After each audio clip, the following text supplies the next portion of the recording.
My name is Sierra, and I lived in Panama City, Florida. All right. Let's see. Did you stay during the hurricane, or did you leave and come back? We stayed through the whole thing. Can you kind of go through just a little bit of what that was like?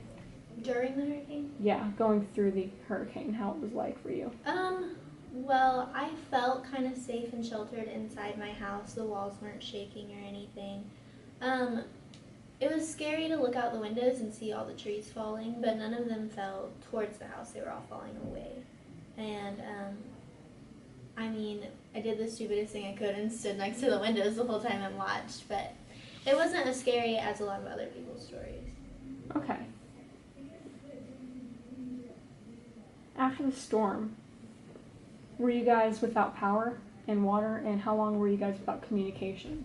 We were without power and water for a few weeks, and my dad's phone was the only one that had service still. So we weren't completely without communication. We had one phone that worked, but everyone else in the city had no communication, so it was pretty pointless. How did you deal with not having utilities? Can you go through what you had to do for that? We all kind of adjusted. We knew that. We did what we had to do. The day or two after the storm, we drove up to Crestview and got some food that didn't need power to be cooked, water, gas, things like that. It was different adjusting, especially the sun setting at night with no power and no light. Were you ever scared for your safety or your health at any point? I wouldn't say I was scared for my safety or health, but I was more scared of if things would ever be the same again, if this was what life was going to be forever. Do you feel like the life is getting back to normal now? I do feel like it is getting back to normal. Most places have power and water now.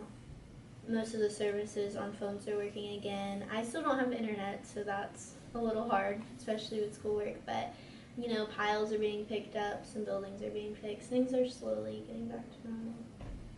How long do you think it'll take for Panama City in general and the surrounding areas to get back to normal? Well, everyone has different ideas. I've heard so many things, months, years. Personally, I think it'll probably take a couple years to, fix up most of the buildings. I know that some of the buildings will never be the same, never be fixed, the ones that collapsed and caved in. All right. And specifically, what would you want to say to people who don't realize how bad it is here, or are trying to say that we are completely back to normal now? I'd say that I was one of those people. With every other storm, Hurricane Harvey in Texas, Hurricane Florence, you see it on the news for a week, and you're like, oh, that's so terrible, and then you keep scrolling on your phone, and you don't really realize what it's like to live in it.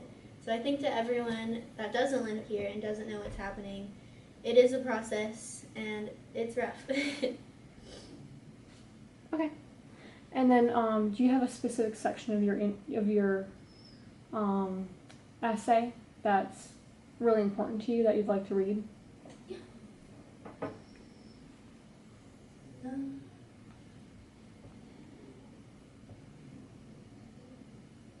I think I'll just read the end. Okay. So, with no power and no light, it was hard to stay inside as the sun began setting. So as we went into the driveway and turned the car radio on, as I was listening to some of the places that were destroyed, I couldn't help but think of my friends, with no way to contact them and see if they were safe. I laid in the driveway and wept as I thought about the place I've called home my whole life, how nothing was ever going to be the same. When the sunlight had finally lost its reach, there was nothing to do but go to bed. At 7 p.m., something I never could have imagined myself doing.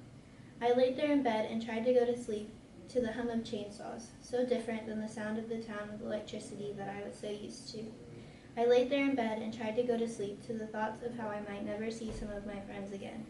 I woke up on October 10th, 2018 at 10:30 a.m., thankful for the opportunity to sleep in, and I went to sleep thankful to be alive. All right, awesome. Thank you.